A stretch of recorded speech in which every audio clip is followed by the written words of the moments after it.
maior bem que podemos fazer em favor da doutrina espírita é sua divulgação.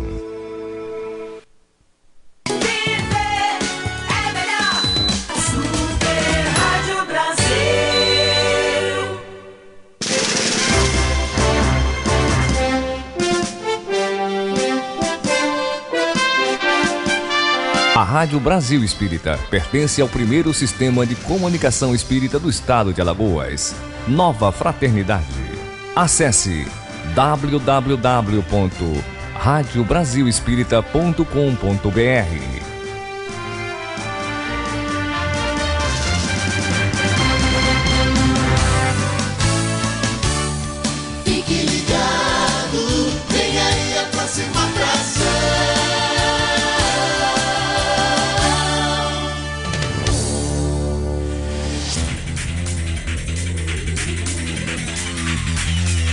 Márcio Eduardo e Olga Miranda comandam a partir de agora, na Rádio Brasil Espírita, Espiritismo em Foco. Programa de debates e entrevistas com a participação do ouvinte.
Márcio Eduardo. Pois é, gente, a partir de agora, pela Rádio Brasil Espírita, Espiritismo em Foco.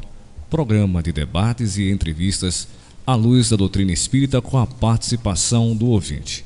E hoje um tema palpitante: violência não. Teríamos como convidada hoje a presidente da Federação Espírita do Estado de Alagoas, mas, por razões pessoais, ela não pôde comparecer ao programa da tarde de hoje. Quem apresenta comigo, Olga Miranda, e na mesa de debate, Leone Soares. Olga Miranda. Boa tarde, Márcio. Boa tarde, queridos ouvintes da Rádio Brasil Espírita. Estava com muita saudade da realização desse trabalho magnífico na Seara do Cristo, porque através dele nós podemos despertar consciências e aprender, principalmente com a participação de vocês, com suas perguntas inteligentes e construtivas, fazendo com que nós cada vez mais tenhamos vontade de pesquisar, estudar, para cada vez mais podermos servir ao Senhor. Então é com esse coração cheio de gratidão que nós queremos mandar um abraço também para os amigos aqui de Alagoas, do Brasil e do mundo que estão sintonizados conosco. Agradecemos a Deus, a Jesus, a espiritualidade superior que coordena os nossos trabalhos, por terem nos ajudado, por sempre estar nos ajudando e nos intuindo, a fim de que possamos cumprir a nossa missão com tranquilidade e confiantes. Então, como sempre fazemos, iremos iniciar o nosso trabalho com a prece de abertura do mesmo, pedindo ao nosso irmão Leone Soares para fazer essa abertura. É com você, Leone. Boa tarde. Boa tarde, Olga. Boa tarde, Márcio. Boa tarde aos amigos que formam a Rádio Brasil Espírita. Boa tarde a você, querido ouvinte, que sempre nos prestigia e nos estimula na realização desse trabalho tão gratificante, tão nobre para nós. É com alegria que mais uma vez estamos aqui juntos. Iniciando, vamos fazer nossa prece de preparação dizendo assim: mestre querido, estamos agradecidos por mais esta oportunidade.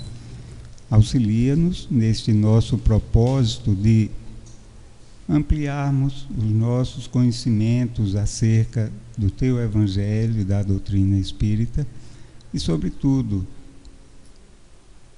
que esses evangelhos possam, que esses ensinamentos possam, uma vez compreendidos através do nosso intelecto, serem encampados pelo nosso coração, colocando-os na nossa vida diária, nas nossas decisões, nas nossas relações, na nossa conduta. Agradecemos aos nossos irmãos benfeitores que anonimamente nos assistem, nos auxiliam, e com certeza, mais uma vez, hoje, teremos uma tarde rica de aprendizado e de crescimento. Que assim seja. Que assim seja. Bom, hoje um tema muito interessante, porque que está sendo trabalhado pela Federação Espírita de Alagoas e brasileira também, que é violência não. É um tema que todos nós nos preocupamos, não é, Leônidas? Porque nós estamos vivenciando momentos turbulentos na nossa sociedade brasileira, em todos os sentidos, com relação a essa questão da agressividade, né, da intolerância, da impaciência, que culmina com atos de violência. Então, eu acho muito importante que a Federação esteja trabalhando esse tema para que possa realmente todos refletir, para que possam todos refletir nessa questão. Como podemos ser partícipes da construção de um mundo de paz, de serenidade, né, de igualdade, de solidariedade? Né? Como podemos fazer isso? Será que basta que nós fiquemos reclamando, né, da violência, dos atos de arbitrariedade que nós vemos ser praticados e veiculados pela mídia, né? Às vezes a gente não visualiza esses atos, mas a mídia aí é contundente nessa matéria e vive repassando para nós, causando até um estado depressivo em todos aqueles que ouvem diariamente só notícia ruim, só notícia de violência, notícia de desagregação social. E é preciso que nós pensemos e reflitamos sobre o tema para não esmorecermos na nossa fé, na nossa esperança. Afinal de contas, o Brasil está designado a ser, né, coração do mundo, pátria do Evangelho. E é sobre isso que nós vamos pedir para o nosso irmão Leônidas Soares discorrer sobre o tema, e em seguida nós também falaremos mais um pouco sobre o mesmo. Leônidas. Olga, o tema, como já foi dito aqui, né, e o Márcio repetiria com tanta ênfase, é muito empolgante, né, um tema palpitante. Lamentavelmente, ainda vivemos uma realidade que nos leva às guerras, e mais do que isso, às guerras interiores. Não é só as guerras entre as nações, entre os povos, mas as guerras entre as pessoas e a guerra conosco mesmo, os conflitos, as ansiedades, a luta com as nossas dificuldades pessoais, as nossas imperfeições. E para que a gente possa compreender melhor o porquê disso, não que utilizemos isso como justificativa, mas para uma melhor compreensão é preciso que a gente remonte às nossas origens. Nós sabemos, o Espiritismo nos mostra com tanta clareza, com tanta lógica, que nós fomos criados igualmente, todos nós, simples e ignorantes, e nos foi dado um caminho a ser alcançado, um objetivo a ser alcançado, que é a nossa perfeição relativa, que é a felicidade. Mas esse trajeto está sendo percorrido por nós de uma forma muito lenta, muito gradual, e passamos no início dessa caminhada por situações muito adversas, impostas até pela própria natureza, não é? A gente pode lembrar nesse momento que a gente vem de um passado onde nós vivíamos na selva, né? Misturado aos animais de grande porte, submetidos a uma competição com eles, submetido às condições climáticas as mais adversas, né? E nós ainda dominados, digamos assim, pelo espírito dominados pelo instinto primitivo, né? O instinto que é algo irracional e automático, até como uma forma de defesa e de sobrevivência. Então a gente foi a fim de manter o que era nosso, o rudimento da família, a alimentação, a nossa moradia, a nossa, como nós poderíamos dizer, a taberna lá, me ajude aqui, por gentileza, Olga, a caverna, né, onde nós habitávamos. Então a gente tinha que lutar, que ir à luta, que brigar mesmo, que defender, usar os recursos que a gente tinha, porque a gente não podia brigar com um animal enorme, que a disparidade de força era muito grande. Então a gente começou a utilizar um pouco da nossa inteligência, a fabricar elementos de guerra rudimentares, né? Pedaços de madeiras e ponta afiada, etc. Tudo isso como forma de nos livrar da predação, né? Da ação predatória dos animais.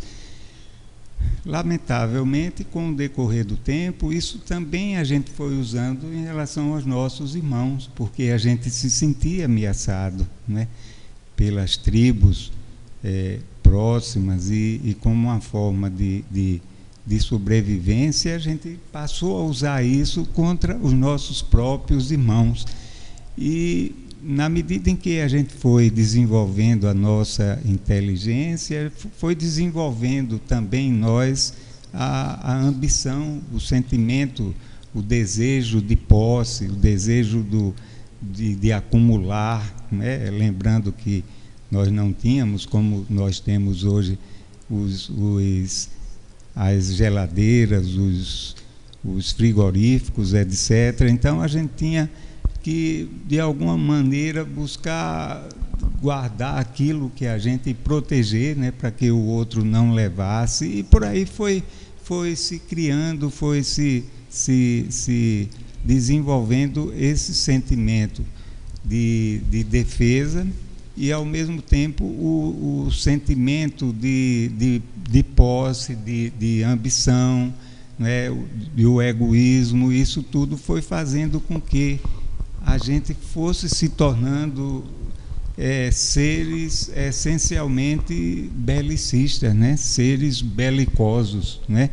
E isso, com a nossa inteligência se desenvolvendo, foi se ampliando, e a ponto de nós termos verdadeiras guerras, né? No passado, onde as vidas eram dilapidadas, destruídas de uma forma tão bárbara, e muitas vezes as nações entravam em choque por motivos os mais fúteis, muitas vezes por questões mesmo amorosas. Isso esteve muito presente, né? Um rei, um príncipe que casava com tinha um amor por uma princesa que era de outro, pertencia a outro reinado, e dali, por qualquer motivo, desavença, de desafeto, surgia uma guerra, aquilo era motivo para a guerra. Isso, a história está cheia,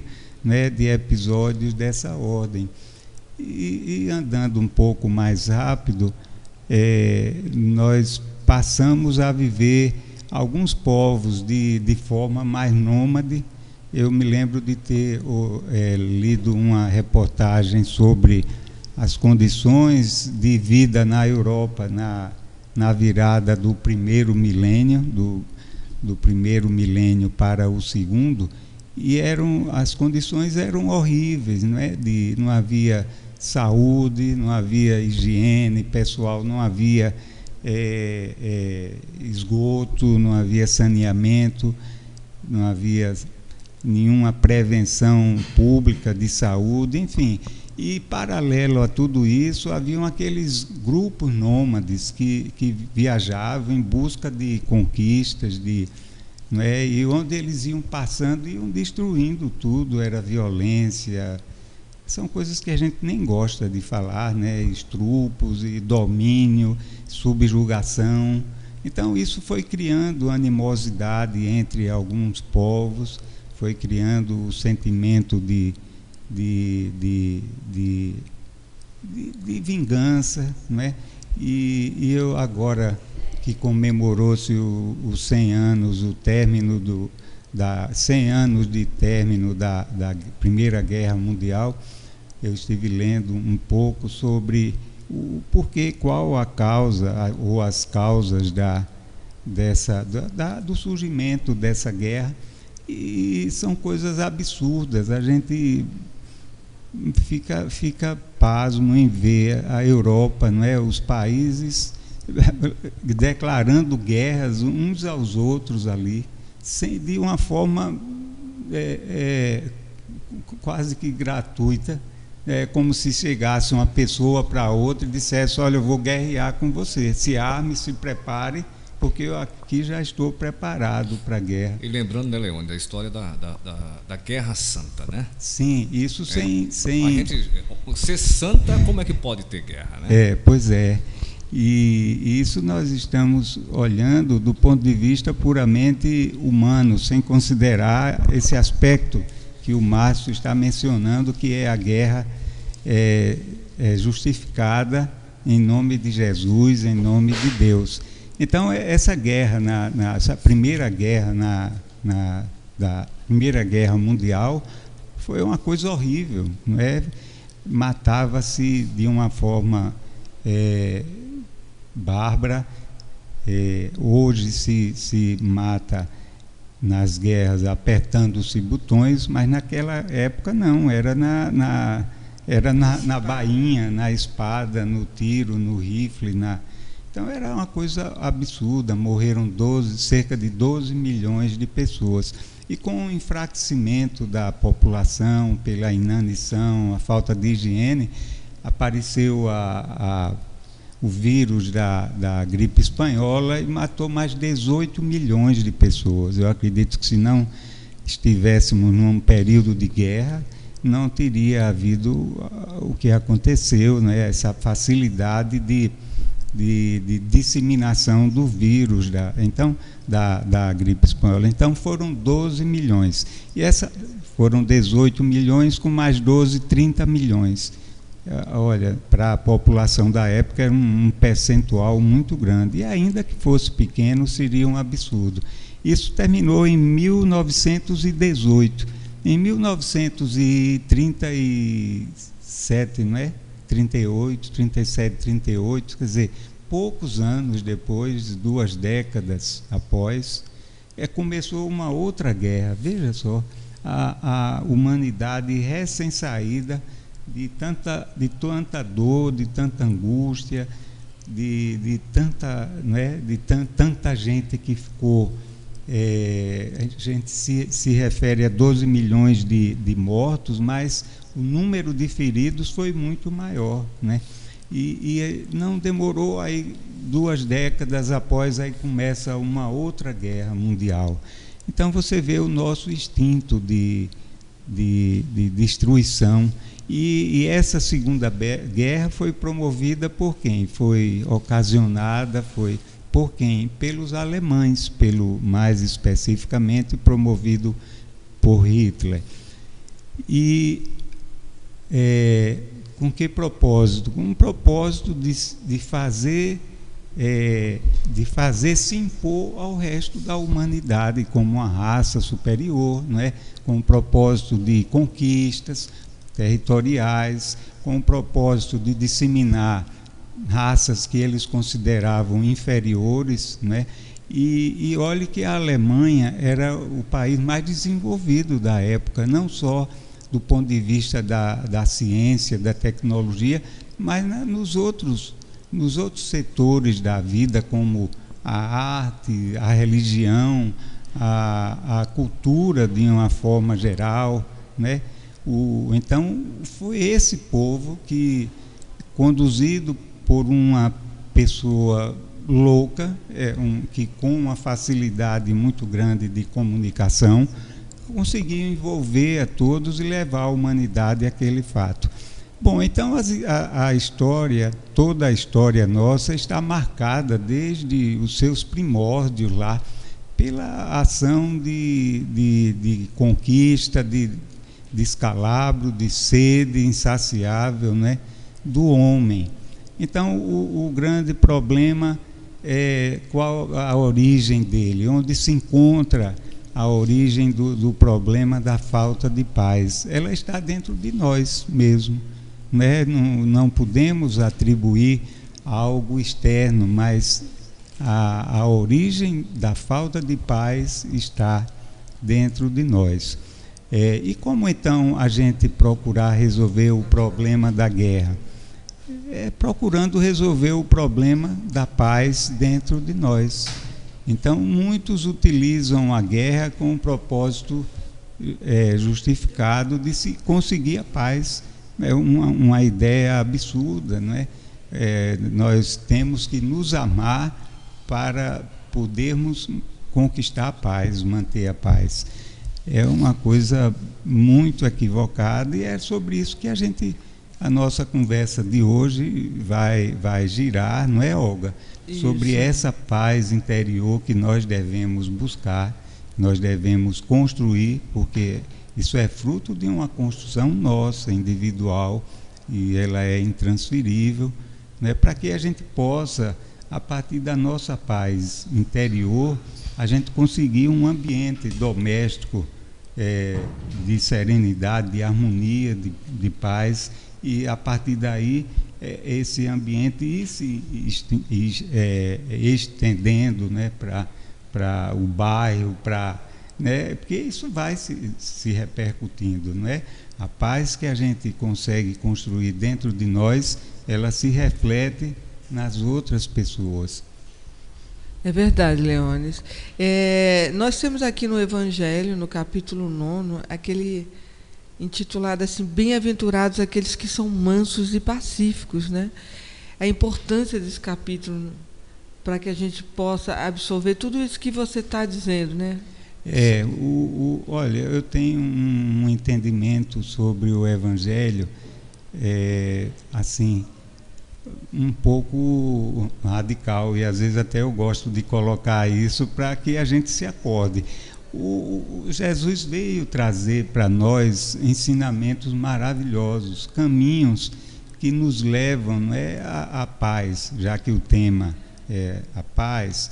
Nós estamos falando sobre ela, nos referimos a Jesus nesse aspecto. Então, Jesus veio trazendo com muito brilhantismo, não é, com ideias claras e inquestionáveis, não é, de caminhos a percorrermos para atingirmos a paz. Mas o que acontece? Acontece que as religiões que, digamos assim, que se colocaram na condição de representantes do cristianismo, utilizaram esses ensinamentos de Jesus com outros fins, os fins exatamente opostos, os fins de domínio, de subjugação, né, de manutenção de privilégios, enfim, de uma série de coisas que fez. E, além disso, a utilização do Evangelho de uma forma equivocada, nos levando a enxergar o Evangelho de uma forma simplesmente mística e útil apenas para os religiosos, e mais do que isso, úteis apenas para uma vida futura após a morte, não é? E isso levou o Evangelho, levou a humanidade a uma dissociação do Evangelho. Quando se pensa em Evangelho hoje, se fala que é coisa para piegas, para religioso, não é? Para pessoa, sei lá, menos despreparadas para a vida, né? E isso tem causado um mal muito grande à humanidade, né? Esse equívoco, esse sentido que foi dado aos ensinamentos de Jesus, que são tão maravilhosos e são tão úteis para o nosso bem-estar agora, a nossa felicidade, ainda que uma felicidade mescla de uma felicidade maior, né? São lampejos de uma felicidade real, mas ficou dissociado, e o Evangelho está sendo visto ainda como algo, né, metafórico, algo irreal, impossível de ser vivenciado e que não tem uma utilidade imediata para nós, lamentavelmente.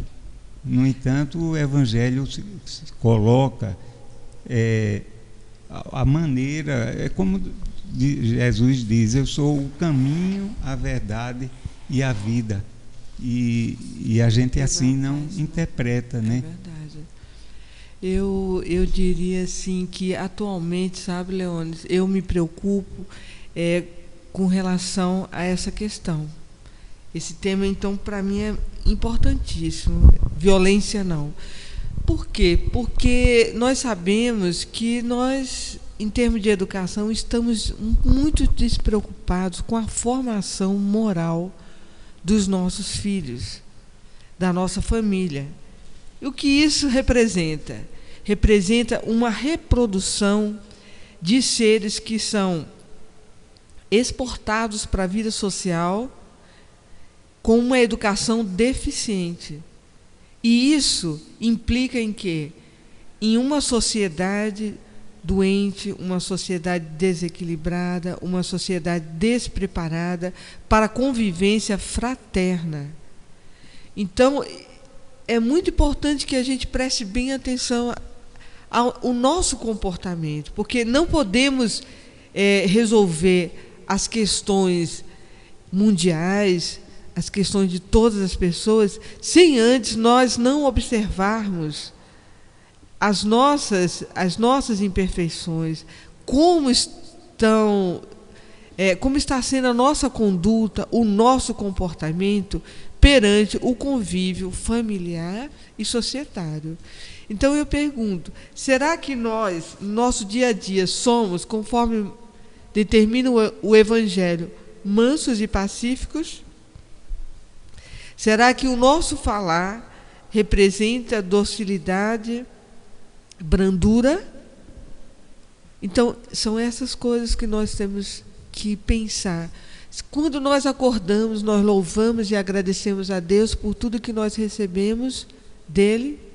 Ou a gente já levanta reclamando da hora, reclamando do atraso, reclamando da mulher que não acordou, reclamando dos filhos? E a gente sempre tem esse hábito de colocar a culpa em outras pessoas. E isso é comum, eu já observei. Não é só entre nós, né? Mas nós observamos isso. Então eu fico pensando, ora, se nós todos queremos que não haja violência, nós temos que começar por nós, conforme o Leônidas disse. Temos que partir também desse trabalho na nossa intimidade, como nós estamos nos portando, como nós estamos assimilando a palavra do Evangelho de forma superficial ou aprofundada.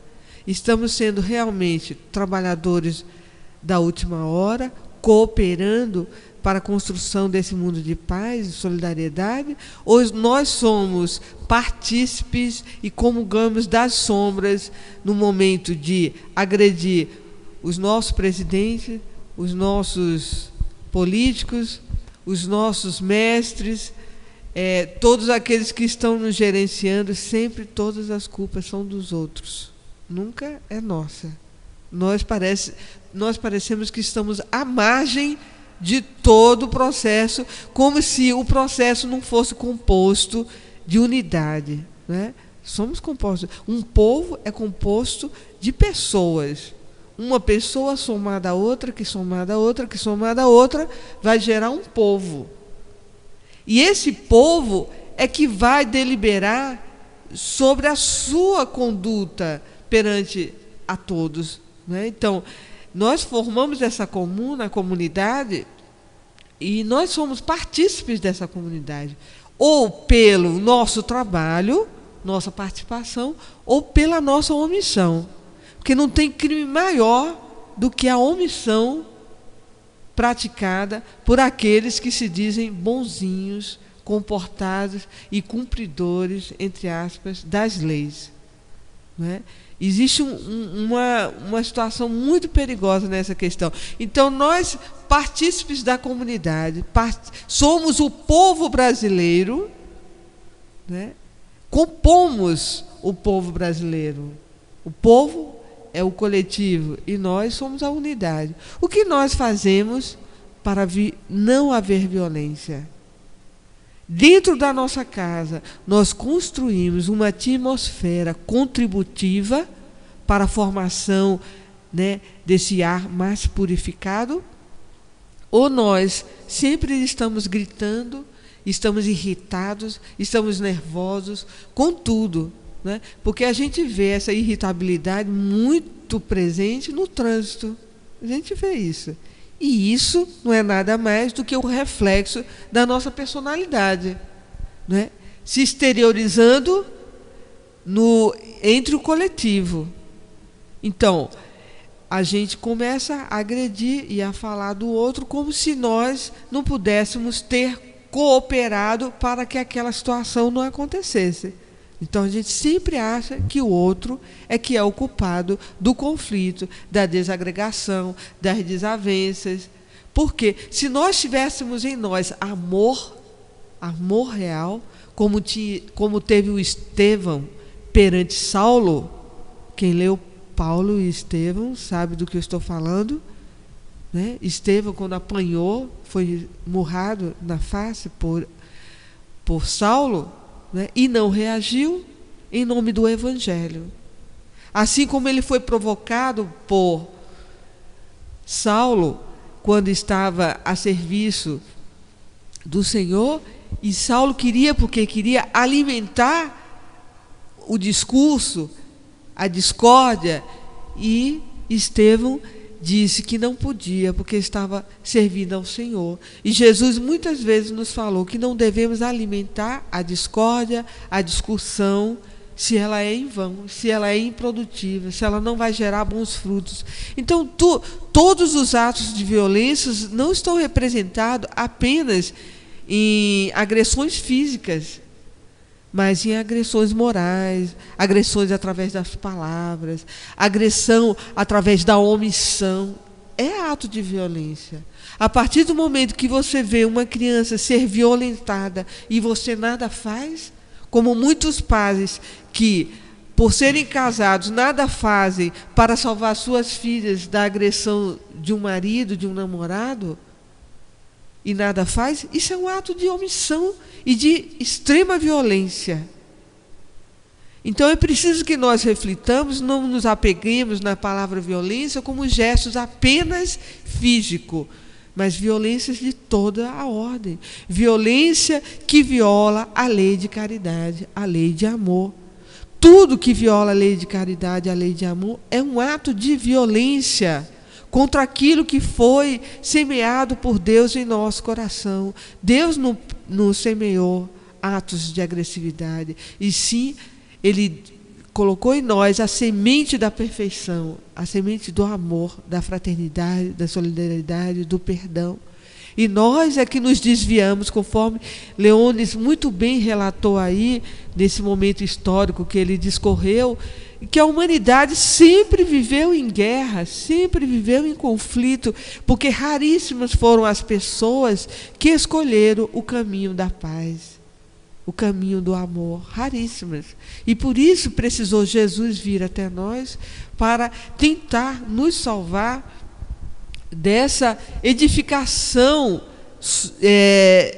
cheia de sombra que nós estávamos fazendo, né? Porque naquela época em que os romanos imperavam, era comum ver nas estradas as cruzes repletas de pessoas condenadas pelo arbítrio, pela violência, pela ignorância. Jesus não foi o primeiro. Antes dele, tinham vários sofreram por essa mesma pena. Uma pena que já era instituída comumente.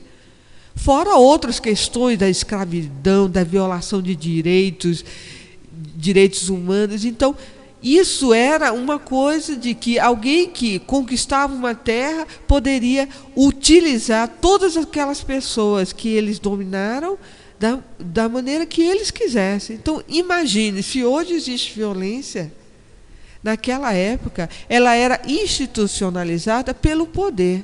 E aí vem o Evangelho dizer que o mundo sempre foi dos violentos, o mundo material, porque eles conquistavam e eles possuíam a terra, as riquezas, os bens materiais, em detrimento do sofrimento daqueles que padeciam pela humilhação. Então é nesse sentido que nós temos que trabalhar a construção da paz, primeiramente em nós, como muito bem falou Leônidas. Nós temos que trabalhar a paz em nós, para que nós não sejamos, não é, partícipes das sombras. Em seguida, devemos trabalhar isso na nossa conduta diária para com nossos familiares, porque eu garanto, por experiência própria, se nós construirmos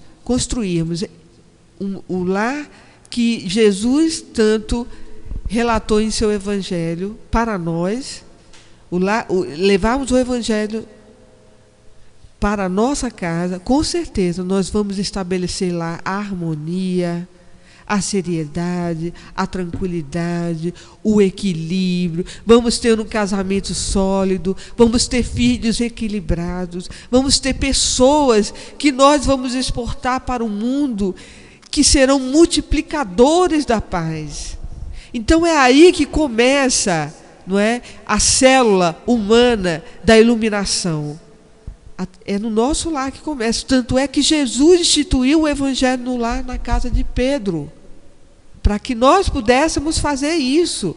Porque se nós não trabalharmos dessa forma, a violência vai continuar imperando, porque a violência ela não está só na casa daquele que padece da ausência dos bens materiais, ela está em todos os lares. Isso é que é preocupante. Nós vemos aí nas escolas, seja escola de periferia, seja escola de classe média, e vemos notícias americanas, inclusive, de atos de violência praticados por pessoas que são abastadas financeiramente, né? Vítimas de quê? Do abandono afetivo. Esse abandono afetivo é que está fazendo com que nós que a gente dê espaço a quê? À violência, aos sentimentos negativos, aos sentimentos ruins. Se nós nos preocuparmos com a educação e a formação do ser integral, pensando no ser humano como corpo, mente e espírito, nós conseguiremos eliminar a violência. E isso vai acontecer. Certo? Essa é a notícia de esperança que nós queremos dar. Vai acontecer, porque vários espíritos estão reencarnando no planeta Terra, em vários pontos do orbe, para implementar, certo, essa luz. porque nós estamos caminhando para esse processo de regeneração e isso vai acontecer, porque está escrito. Isso vai acontecer. E aqueles que não se amoldarem, não é, ao Evangelho, aqueles cuja conduta não se adequarem ao comportamento descrito no Evangelho, eles serão, como bem diz no livro Evangelho no Lar, de Chico Xavier, por Emmanuel, como aquelas ervilhas, serão separadas, porque não conseguiram, através do cozimento do fogo, construir em si um mundo de paz. Então, serão segregados, terão que partir para um mundo diferenciado, um mundo onde eles irão aprender e irão, por outro lado, também ensinar aqueles espíritos que são mais atrasados. E assim é a lei de progresso. Tá certo? Então, não nos preocupemos, façamos a nossa parte no sentido de trabalharmos na seara de Jesus e, principalmente, não sermos omissos, porque a humanidade precisa que aqueles que são considerados pacíficos enfrentem a realidade e comecem a semear o amor e a esperança e não fiquem de braços cruzados, porque precisamos dar celeridade ao processo de construção do mundo de paz, certo? E a omissão é, como eu já disse anteriormente, um dos maiores crimes que nós podemos cometer. Tá certo? Leônidas, quer falar mais alguma coisa para a gente passar para os ouvintes? As perguntas, não é? Pois é, e nós continuamos, Olga, e ouvintes, como se estivéssemos naquele período lá inicial nosso, da nossa evolução, ainda com o coração tomado pelo ódio, vivemos armados uns contra os outros.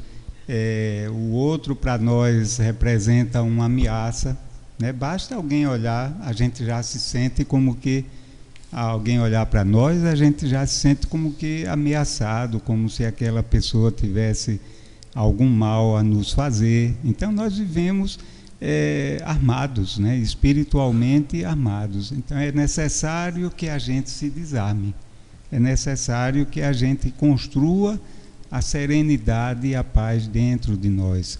Claro que não podemos ser ingênuos e esquecer da violência que tanto permeia a sociedade. Não podemos agir dessa forma.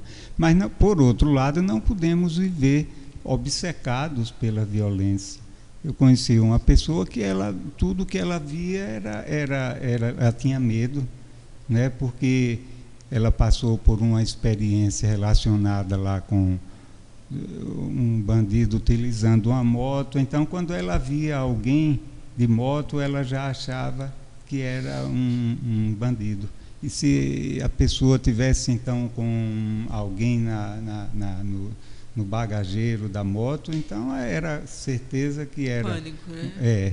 Então não podemos alimentar isso daí no nosso íntimo, não é? Tudo a gente leva já para o lado do mal, do crime, da coisa hedionda.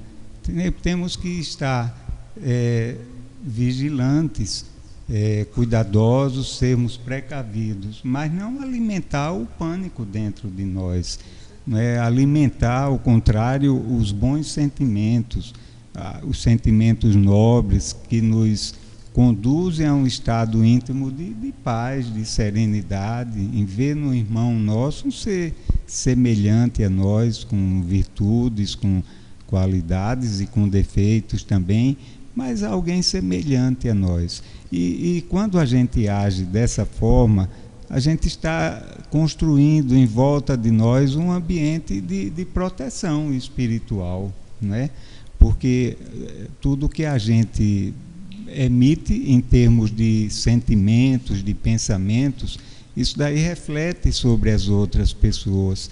Às vezes até alguém pode não estar bem, feliz, mas se você dirige a ela bons pensamentos, se você dirige um olhar de reconhecimento né? Se você dirige a ela um boa tarde, uma palavra amiga, acolhedora, naturalmente que a pessoa já se desarma e já vê em você um irmão seu.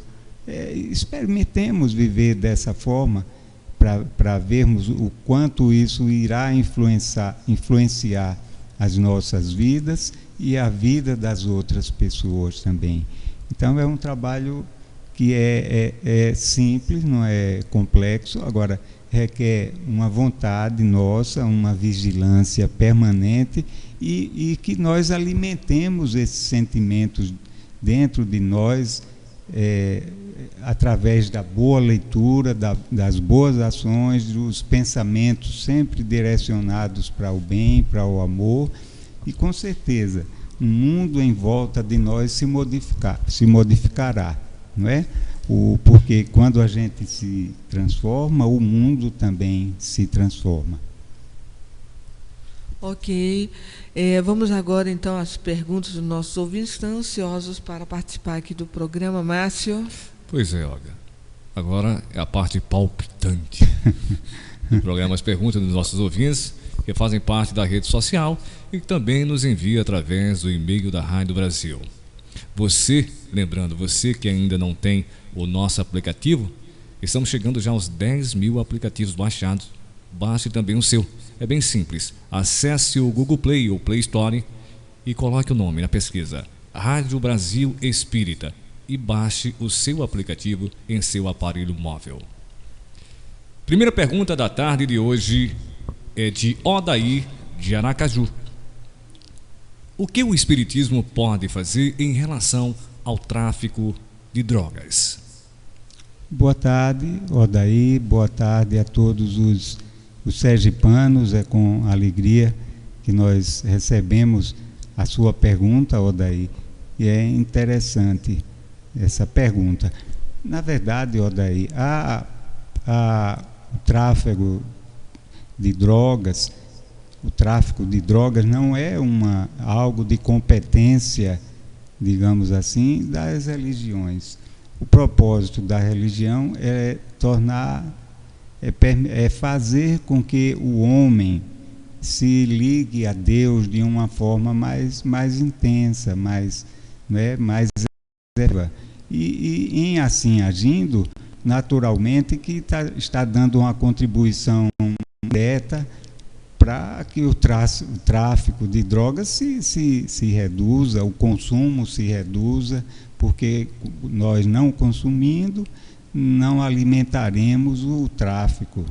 Então, o problema do combate ao tráfico é um problema do governo, né? O governo é que tem os instrumentos apropriados para isso, a lei, os outros recursos técnicos que lhe possibilitam. Agora, o que o Espiritismo faz é esclarecer, né, a nós espíritas e a todos que se interessarem pelo tema, na compreensão do mesmo, na consequência danosa da utilização de drogas por parte de nós, né, porque isso aí leva a danos não só físicos e psicológicos, emocionais, mas espirituais também, com desdobramentos sérios para as nossas próximas reencarnações, né, e como também não se envolver em participação de atos ilícitos que possam causar prejuízo de qualquer espécie ao nosso irmão. Então, é essa contribuição que o Espiritismo dá. Eu não tenho dados estatísticos, mas eu quero crer que no meio espírita não haja assim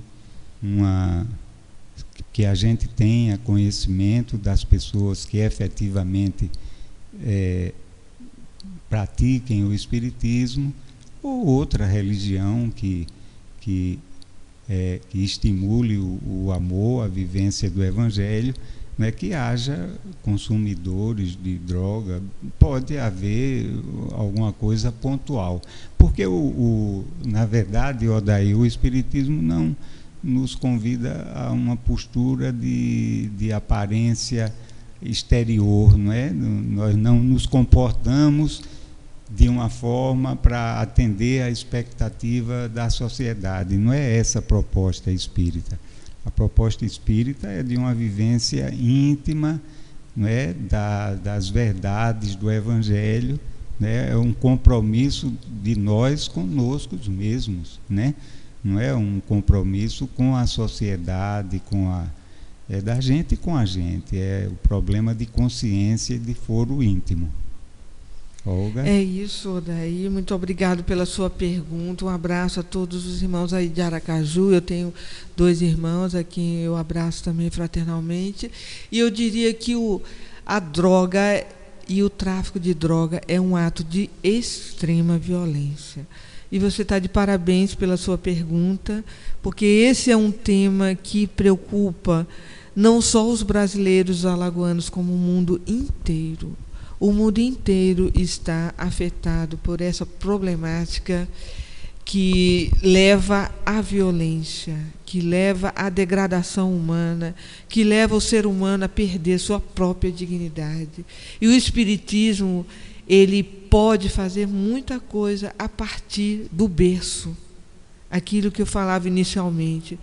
Quando você começa a introduzir Jesus no seu lar, quando suas crianças crescem com a base sólida, uma formação equilibrada, eles vão se sustentar na fé, no conhecimento da sua essência espiritual, e não vão aderir à droga. E mais do que isso, eles vão cooperar para que seus coleguinhas de escola não ingressem nesse caminho tortuoso de sofrimento e dor. Então, eu reputo que o Espiritismo ele pode fazer muita coisa nesse sentido.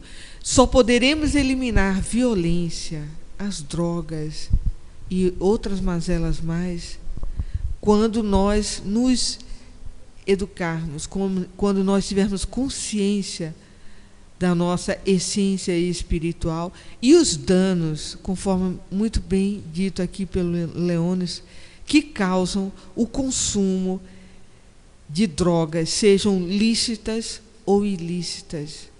Porque nós sabemos que as drogas lícitas matam muito mais do que as drogas ilícitas. Muitos mais males têm acarretado com o alcoolismo as famílias brasileiras do que as outras. Mas é um problema gravíssimo, porque leva à criminalidade, à marginalização, ao sofrimento de toda a ordem. Então, o Espiritismo, nesse sentido, ele orienta, ele ensina, ele demonstra os prejuízos causados ao físico, ao corpo físico, ao corpo perispiritual e ao espírito. As consequências danosas que vão acarretar a todos aqueles que estão ao seu redor, a sua própria comunidade, a sua sociedade. O exemplo que você está dando para outras crianças, então você não está prejudicando somente a si. Todos os atos que nós praticamos, que são atos de violência, atos de degradação, eles se tornam exemplos para outras pessoas. Então, além da gente prejudicar nós mesmos, nós estamos prejudicando a seres encarnados, seres desencarnados, a seres encarnados que estão ao nosso redor, aqueles que estão, que convivem conosco nas escolas, no trabalho, na sociedade. Então, é um dano muito grande. Então, o Espiritismo alertando, fazendo esse trabalho preventivo e curativo também, porque o Espiritismo ajuda também a todos aqueles que estão querendo se regenerar. Ora, se Jesus veio para as ovelhas perdidas, o Espiritismo jamais fechará as portas para aqueles que desejam a recuperação, que pedem ajuda, o convívio. Então, nesse sentido, trabalhamos com oração, com fluidoterapia, com a leitura e vários outros trabalhos de desobsessão, são feitos na casa espírita para auxiliar a libertação, porque nós somos prisioneiros dos nossos vícios, e diga-se de passagem, não só os vícios relacionados às drogas, mas os vícios morais, que são os mais graves. É com você, Márcio. Pois é, um tema palpitante mesmo da tarde de hoje, falando sobre a violência, o tema da Federação Espírita, da campanha da Federação Espírita Brasileira, a FEB. É a seguinte pergunta, é da nossa amiga Lúcia Maria, de Além Paraíba, Minas Gerais. Ela faz a seguinte pergunta: o que fazer se descobrirmos que nosso filho está sendo molestado sexualmente pela empregada? Como proceder espiritualmente? Abraço, Lúcia Maria. Boa tarde, Lúcia. De Minas, Além Paraíba, Minas. Nosso abraço para você, Lúcia, e o nosso agradecimento pela sua participação.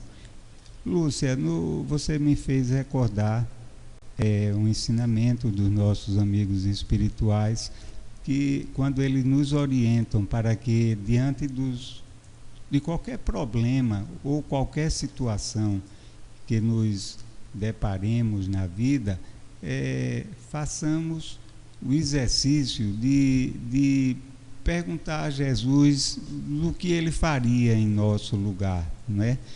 Para que a gente haja sempre com equilíbrio, sem ferir, corrigindo os problemas sem causar danos a quem quer que seja. Então, se alguém está passando por um problema dessa ordem, não é um problema, digamos assim, que seja o fim do mundo, mas, por outro lado, não é um problema simples. No meu entendimento, deve haver digamos assim, você buscar a pessoa, o responsável, ou os responsáveis, buscarem a comprovação efetiva desse fato, para que não se cometa uma injustiça, não se cometa um ato inadequado, não é? E uma vez constatada a veracidade dessa realidade, vai depender, na minha compreensão, do relacionamento dos donos da casa, digamos assim, com a pessoa, né, com a secretária. Vai depender da maturidade dela. Vamos conversar, vamos buscar uma solução inicialmente através do diálogo, do esclarecimento, né? E se for necessário, então dispensar a pessoa, mostrar a ela que ela está agindo de uma forma imprópria, causando prejuízo a alguém sem esclarecimento, né? sem formas de se defender, não é? E isso vai depender muito, Lúcia, do nível de maturidade da pessoa, dessa jovem, dessa pessoa que está agindo dessa maneira. No meu entendimento, que num caso mais grave, deve-se procurar os meios legais para se resolver o problema, sem o propósito de condenação, de se atirar pedra, não é? Se essa pessoa está agindo assim, ela está agindo por um processo está passando por um processo de desequilíbrio, um processo digamos assim, de falta de controle sobre as suas emoções, sobre os seus instintos. E lembremos daquela passagem de Jesus em que é apresentada uma mulher adúltera, né? E Jesus pergunta aos que a levaram a ela, aliás, ele pergunta: quem não tem pecado, que atire a primeira pedra. E todos se retiraram. Naturalmente que Jesus se referia ali a pecado,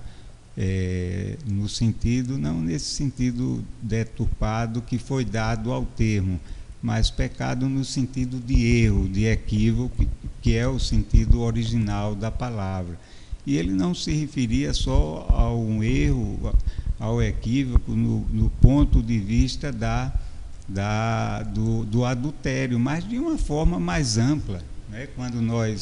Se nós não somos adúlteros, do ponto de vista da sexualidade, somos adúlteros muitas vezes de outros pontos de vista, né? Da negligência com os nossos deveres, de participarmos de atos de corrupção, de desvio de recursos públicos, de não sermos fiéis cumpridores dos nossos deveres. Tudo isso são formas, entre aspas, de adultério também. Então, o nosso entendimento é esse, é que tem que haver uma análise do problema, um conhecimento mais profundo e, se possível, até levar essa pessoa para um tratamento, caso se faça necessário, né? Um tratamento especializado, né? Essa pessoa que assim está procedendo. Olga, você gostaria de falar alguma coisa? Boa tarde, Lúcia. Muito obrigado pela sua participação aqui no nosso programa. Eu, como mãe, se fosse realmente comprovada a situação, a primeira coisa que eu faria era separar o meu filho dessa pessoa, com certeza. Mas de forma pacífica, de forma branda, sem agressividade nenhuma. Eu separaria imediatamente se eu soubesse, até porque não podemos ser omissos diante dos erros que nós descobrimos. Jesus nunca foi omisso diante da verdade e nunca deixou de tomar a decisão que ele achava que deveria ser tomada. Então, eu, diante da minha limitação, te respondo dessa forma. Como mãe, eu primeiro, se tivesse a certeza absoluta, é preciso ter a certeza, porque é uma situação grave, eu separaria e depois eu tentaria ajudar. E como o Leones mesmo falou, né, vá e não voltes a pecar. E não voltes a errar, porque você será, com certeza, padecerá por esse erro, né? Eu digo isso porque uma vez eu tive uma secretária que trabalhou comigo e ela foi pego em flagrante roubando na portaria. Então, ela levava vários objetos da minha casa e eu tive muita vergonha de ver a situação que ela estava passando. Eu fiquei envergonhada por ela, né? E eu preferi deixar ela ir e não fazer nada. Que a própria situação em si, ela já é um castigo, né? Porque quando você é descoberto no erro que você pratica, porque todo mundo que tem um erro e tem um vício não quer que ninguém saiba, né? Ninguém quer, todo mundo faz escondido. E a partir do momento que se descobre, a pessoa está vendo que poderá cair numa situação bem difícil, né? Porque se for uma pessoa violenta, vai agredir, não vai suportar. Qual é o pai que suportaria saber que o seu filho, né, foi violentado? Então é preciso usar o Evangelho nessa hora tão difícil e realmente não praticar nenhum ato de violência, né? Fazer a separação imediata, porque não se pode deixar uma laranja contaminada, porque vai contaminar o restante do processo educacional, né? Vai deixar marcas, vai deixar sequelas. Jamais ser omisso nessa situação. E esperar que a pessoa se cure assim da noite para o dia é muita imprudência. Bem melhor será que dispense, como o Leones falou, e em seguida que se faça o tratamento de oração, colocar o nome da pessoa na prece, não é? Fazer os procedimentos que o Evangelho determina. Afinal, Jesus quer que todas as suas ovelhas se salvem E essa pessoa que trabalha na condição de empregada doméstica é um ser humano como outro qualquer, necessitado de muita oração e vigilância, com certeza até de um tratamento de ordem obsessivo, psiquiátrico, psicológico, qualquer coisa nesse sentido. Agora, era essa a sugestão que eu tinha para dar, né, porque eu acho emergencial. Tá bom? Então, Márcia... Pois é, você pode acessar os podcasts da Rádio Brasil. Lá em nosso site tem os podcasts da Rádio Brasil e baixar os programas que são realizados aqui pela Rádio Brasil Espírita, bem como também os eventos que são transmitidos. Lembrando também que, além dos podcasts da Rádio Brasil, a Rádio Brasil também está disponibilizando também este áudio no YouTube. Então, você pode baixar já amanhã também no YouTube o Espiritismo em Foco, como todos os outros programas também.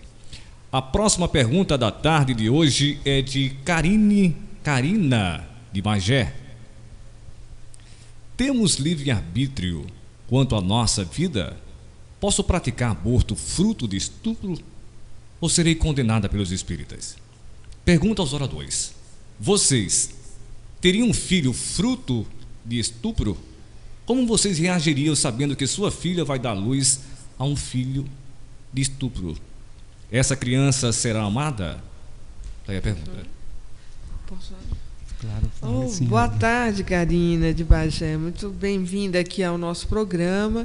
Interessantíssima a sua pergunta, porque geralmente as pessoas falam que são contra o aborto e não pensam nessa questão de uma filha ser estuprada, né? Porque ninguém gostaria que isso acontecesse com a sua, né? Todo e qualquer pai, se não tiver aquela fé sólida, aquela fé que move montanhas, se desespera e muitas vezes chega a querer praticar atos de violência. Então, esse é um ato de violência bárbaro, né? Contra o físico de uma pessoa. É realmente uma coisa que ninguém deseja. Mas eu te digo, sinceramente, como espírita que sou, eu jamais nem abortaria se fosse comigo, nem solicitaria que a minha filha abortasse se fosse com ela. Por quê? Por causa do conhecimento que hoje eu adquiri na doutrina. Provavelmente no passado, antes de ter o estudo que hoje eu tenho, eu com certeza acataria esse procedimento. Hoje eu vejo que isso seria um crime, até porque sabemos que o corpo vem do corpo, mas o espírito não vem do espírito. Então, o espírito que está reencarnando nesse corpo, que foi gerado através de um ato de violência, ele não tem culpa do ato de violência. Mas ele recebeu a oportunidade de vir, de reencarnar, concedida por Jesus, pelo nosso Pai. Então, não temos o direito de tirar a vida de quem quer que seja. E precisamos pensar que nós somos espíritos acima de qualquer coisa. Pensando nesse sentido, temos que entender os desígnios de Deus, o porquê que essas coisas podem ter acontecido conosco, qual o recado que a vida está nos proporcionando diante desse obstáculo, dessa dificuldade, desse momento doloroso pelo qual nós passamos. Alguma coisa a natureza está querendo repassar para nós, e nós precisamos nesse momento nos resignarmos, porque muito ainda temos a aprender para conhecer todos os mistérios de Deus, tudo que está traçado para nós, né? Então, é lamentar, sinceramente, a todos aqueles que praticam esse ato de violência e barbárie. Mas, com relação ao aborto, jamais nós, espíritas, podemos concordar, porque é uma vida que está sendo gerada e a vida só pode ser retirada quando Deus assim permitir. Nós não temos essa competência, de maneira alguma, de cometer nenhum ato contra aquele ser que está vindo, mesmo ele tendo sido gerado sido fruto de um ato de violência, porque nós lutamos pela vida e é pela vida que nós devemos trabalhar. E nesse sentido fazemos a campanha de que não haja essa prática do aborto, porque o aborto é comparado a um crime. E o espírito sofre, o corpo, o perispírito sofre. Então, nós estaríamos respondendo um ato de violência com outro ato de violência, outro ato de barbárie, pior ainda, porque contra uma pessoa que não pode se defender de maneira alguma. O que você acha, Leônidas? Eu acho a sua colocação muito sensata. A Karina, boa tarde, Karina. A Karina, ela coloca assim, temos livre-arbítrio contra a nossa vida. Posso praticar aborto fruto de estrupo ou serei condenada pelos espíritas? Olha, Karina, a vida realmente nos oferece o livre-arbítrio. A gente faz o que a gente prefere, não é, dentro de determinadas condições. Agora, por outro lado, nós somos também responsáveis pelos nossos atos. Poder é uma coisa e dever é outra, diferente, não é? Então, é algo que deve ser assim, não pode ser praticado isso por consequências graves em relação às leis divinas. E você pergunta, Karina, posso praticar aborto fruto do estrupo ou serei condenada pelos espíritas? Olha, Karina, nós espíritas, aliás, ninguém tem o direito de condenar, de julgar, não é? A gente que está olhando as coisas sobre outro ângulo, sobre outro aspecto, podemos observar como sendo um ato equivocado, um ato errado, mas jamais condenar pelo erro de alguém. Podemos lamentar, mas condenar jamais. Essa é uma orientação, um ensino de Jesus. E com relação ao aborto, a prática do aborto, eu me lembro de uma historiazinha que eu não lembro, porque eu já li há algum tempo e não lembro assim na sua integralidade. Mas é mais ou menos o seguinte: uma senhora jovem, que tinha dois filhos e engravidou de um terceiro, e ela queria abortar. Disse que foi uma gravidez indesejada e tal, e procurou o obstetra. E o obstetra então falou para ela, disse: olha, é o seguinte, o seu filho, o que está no seu ventre, ele é indefeso, ele não tem como se defender ainda. Que tal a senhora escolher para matar uma das outras duas filhas?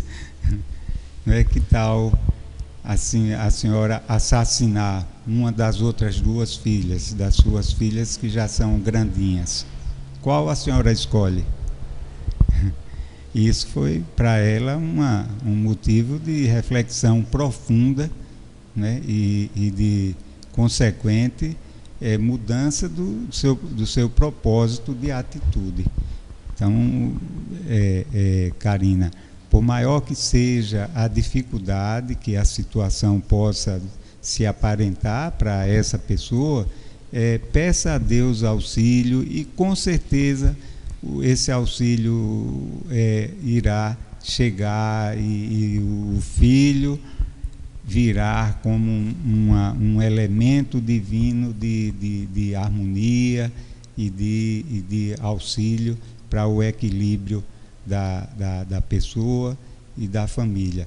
Eu tenho alguns casos assim, próximos até, de pessoas que passaram por situação parecida e que resolveram aceitar o filho, não é?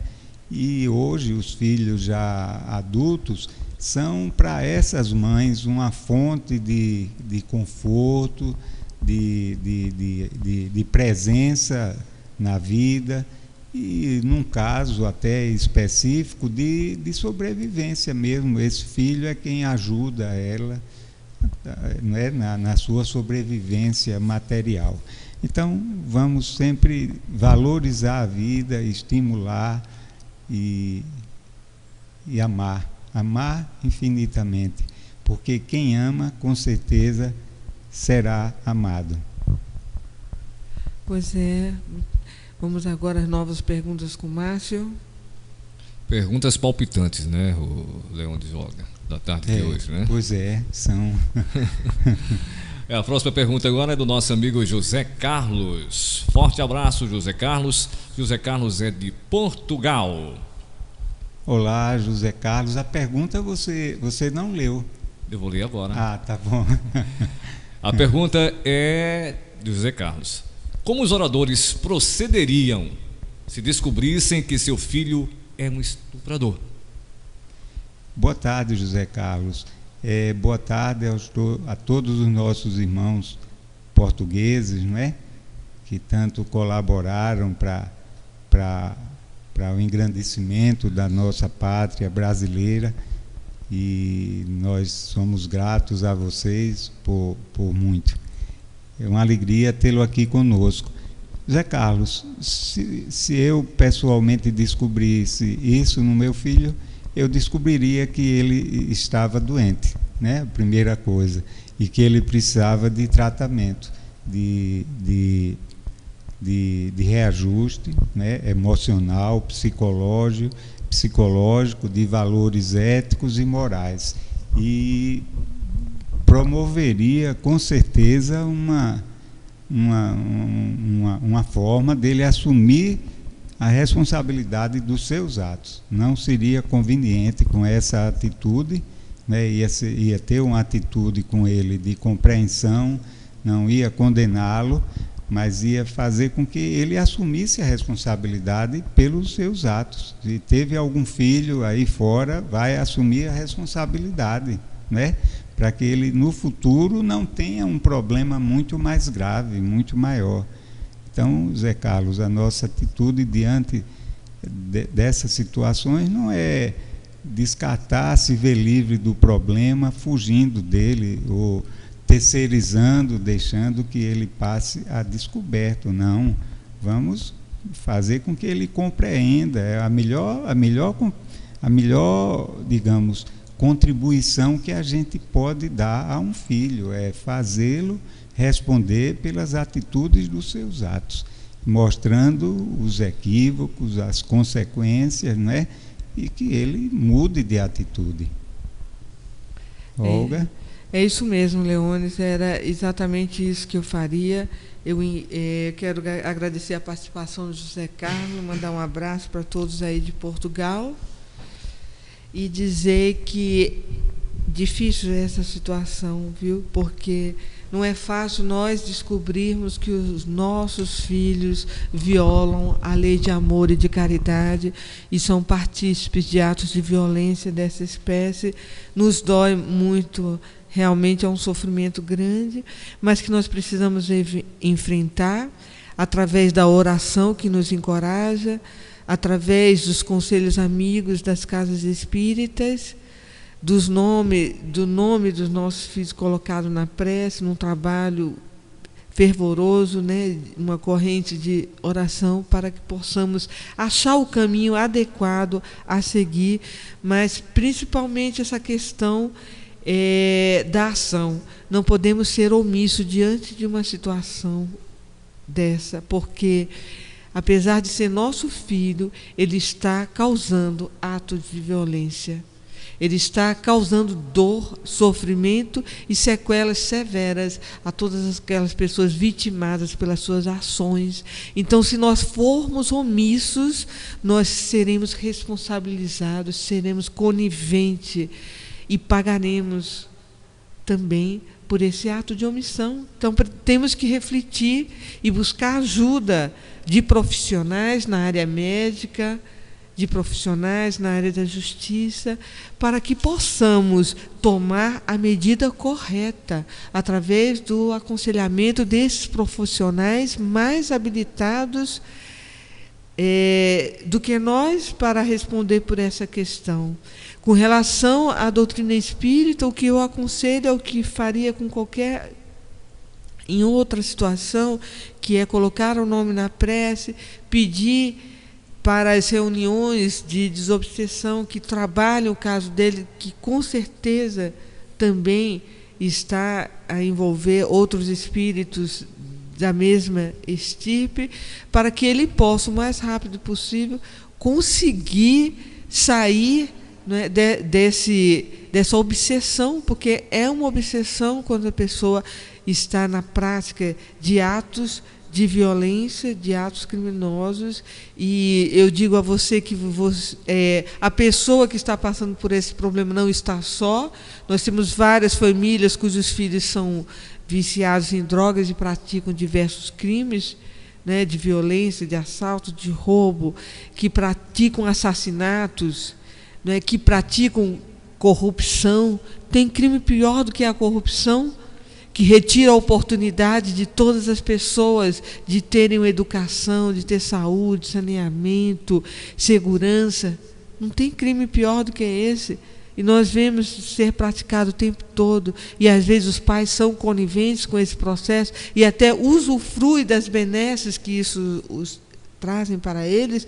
Então é preciso que nós não sejamos omissos, que nós trabalhemos para a implementação de um mundo de paz, e esse trabalho, mesmo que doa no nosso coração, precisa ser realizado e enfrentado com coragem, né? Leônidas quer falar ainda. Olga, a gente poderia lembrar um outro aspecto também, José Carlos, com relação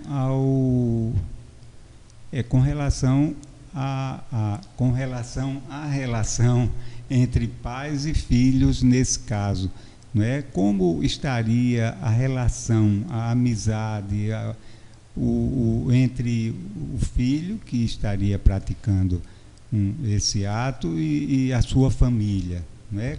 Como estaria essa família em termos de relações afetivas? Seriam efetivamente amigos, ou esse filho está assim sem um apoio necessário, sem a segurança e a orientação que os pais equilibrados poderiam transmitir a ele? É outro caso também, para, junto com a busca da solução para o problema do filho, se analisar, né? A família como um todo, porque se um membro da família está doente, é preciso buscar a origem dessa doença. Então é importante essa reflexão, José Carlos. Um abraço e obrigado pela sua participação. Ok, vamos agora passar a outra pergunta com Márcio Eduardo. Pois é, você ainda pode mandar a sua pergunta através de nosso chat, da R Nova Fraternidade no Facebook da Rádio Brasil, ou RBE Espírita, bem como também no e-mail do rnovaespiritismoemfoco@gmail.com. A próxima pergunta é do amigo evangélico de Maceió. Não penseis que vim trazer paz à terra. Não vim trazer paz, mas espada. Porque eu vim pôr em dissensão o homem contra seu pai, a filha contra sua mãe e a nora contra sua sogra. E assim os inimigos do homem serão os da sua própria casa. Mateus 10, 34 a 36. Como podemos pensar em leis do amor com tanta violência nessas citações? Muito linda essa sua colocação, e amigo evangélico de Maceió. Eu diria que eu hoje mesmo, lendo o livro Paulo Estevam, me lembrando da época da implantação do cristianismo. É claro que Jesus, quando veio, ele quis dizer isso, realmente parecia algo incompreensível. Como é que pode um ser de tanto amor, de tanta bondade, que falava em perdoar, não 7 vezes, mas 70 vezes 7, poderia querer o conflito entre as pessoas e entre os pais, não é? Quando ele disse assim, honrai vosso pai e vossa mãe, seria incompatível realmente essas palavras de Jesus com essas outras que estão colocadas aqui no Evangelho de Mateus. Então a gente precisa entender o contexto. Ora, Jesus veio numa época em que predominava o quê? A lei de Moisés. Olho por olho, dente por dente ainda, não é? E em que as pessoas faziam a justiça com as próprias mãos, e tantos atos ainda de barbárie, de guerras, de conflitos, né? Então, quando ele veio, que ele mandou perdoar e dar a outra face, com certeza ele estava implementando um sistema revolucionário em relação ao que existia na época. Então, até porque várias pessoas ainda, vários povos acreditavam não só num Deus, mas em vários deuses. Ainda existia isso, né? Então Jesus veio com uma proposta totalmente inovadora sobre a imortalidade da alma, a existência dos espíritos, a existência de um Deus de bondade, não um Deus de temor. Então, quando ele veio implementar esse evangelho, ele quis dizer com isso o quê? Que essas verdades que estavam sendo colocadas iria gerar conflitos entre pais, entre mães, entre sogra, entre familiares. Por quê? Porque muitos não aceitariam a boa nova. Muitos não aceitariam a boa nova. E foi justamente o que aconteceu. No caso de Paulo, de Saulo. Saulo era um israelita que cumpria rigorosamente o Velho Testamento, né? Todas aquelas que eram determinados pelos profetas, Isaías, Daniel e tantos outros, né? Ele seguia rigorosamente o Velho Testamento. E quando ele ouve a mensagem do Cristo, uma mensagem de amor, de perdão, de solidariedade, de fraternidade, de amizade, ele não se conforma com aquilo. Ele diz que aquilo está indo de encontro a tudo que foi implementado por Moisés e pelos profetas que vieram em seguida. Então, isso gerou uma dissensão, não só entre eles, como nas famílias. Existem vários casos de cristãos que foram levados para as arenas para serem comidos por leões, que foram crucificados, porque implementavam a boa nova. E é isso que Jesus queria dizer, que todos esses, que iria haver muita briga, muitos conflitos. E Leone citou muito bem aí o desvirtuamento do Evangelho de Nosso Senhor Jesus Cristo, trazido através dos apóstolos, né? Mateus, Lucas, Marcos, e que as pessoas desvirtuaram ao longo do tempo. Nós lembramos recentemente a Inquisição, onde a Igreja Católica queimou todos aqueles que contrariavam os seus dogmas. Então, isso é violência. O ato de violência não está dito nessas palavras. Jesus aqui profetizava, no meu entendimento, o que iria acontecer com a implantação da nova era. Quando ele diz, você será... Ele diz aqui, não penseis que vim trazer a paz à terra. Não vim trazer a paz, mas a espada. Por quê? Porque ele vinha com esse sistema revolucionário do amor que contrariava tudo que as outras pessoas acreditavam. Ele vinha com costumes totalmente diferenciados. Esperavam que viesse um rei montado num cavalo branco, e veio uma criança humilde que nasceu numa estrebaria.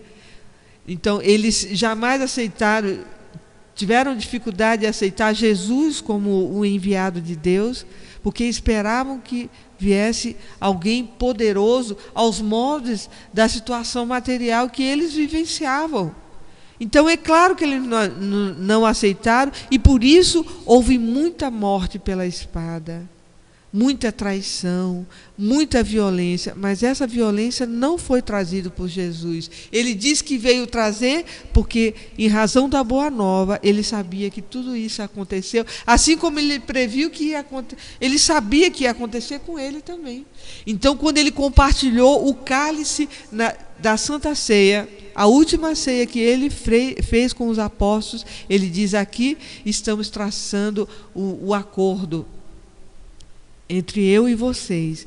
Então, o que ele estava compartilhando não era somente o vinho, o último cálice que ele iria beber, mas também as suas dores. As dores que ele passou, também os outros passaram. Os sofrimentos, as perseguições, as injúrias, também eles passaram. Bem como todos os poderes que Jesus tinha, também eles tiveram, de cura, né? De curar os leprosos, de dar a visão, de fazer com que aqueles que não caminhavam voltassem a caminhar. Então ele compartilhou tudo com os apóstolos e sabia que eles iriam passar por todo esse sofrimento. Então isso aí é o cumprimento de tudo que aconteceu posteriormente com Simão Pedro, com Paulo de Tarso, porque ele diz: porque eu vim pôr em dissensão o homem contra seu pai, a filha contra sua mãe e a nora contra sua sogra, e assim os inimigos do homem serão os da própria casa. Quantos aderiram ao cristianismo dentro de casa e foram perseguidos, denunciados e entregues pelos próprios pais, pelos próprios parentes? Era isso que dizia Jesus nessa parábola. Não podemos entender de outra maneira, porque seria incompatível com o seu evangelho de amor. Quando ele fala: honrai vosso pai e vossa mãe, amai o próximo como a si mesmo, perdoai não 7 vezes, mas 70 vezes 7 vezes. É isso, meu querido irmão evangélico, que eu entendo dessa passagem. Era o que Jesus estava prevendo a todos aqueles que iriam seguir a boa nova e que iriam enfrentar para instalar o evangelho do amor. Leônidas, quer falar alguma coisa? Ok, então vamos para a próxima pergunta com Márcio Eduardo. Vamos lá, Olga. A próxima pergunta da tarde de hoje. Antes, gostaríamos de agradecer os mais de 7.000 acessos que o site da Rádio Brasil está tendo. Agradecer a você, que é nosso ouvinte. Também agradecer àqueles que estão ligados com a gente através do Google Play. Estamos chegando aos 10.000 aplicativos. E a Rádio Brasil Espírita também está em outros sites. Agradecemos aos nossos parceiros, que lá tem o Play da Rádio Brasil. Você pode, em nosso site, você que está em nosso site, pode ir lá no item Parceiros, Parceiros RBE, e lá você vai conhecer os parceiros da Rádio Brasil Espírita. Forte abraço ao meu amigo José Aparecido e Carlos Alberto. Forte abraço aos nossos amigos. Próxima pergunta da tarde de hoje, que é de Luiz Antônio, do Rio de Janeiro.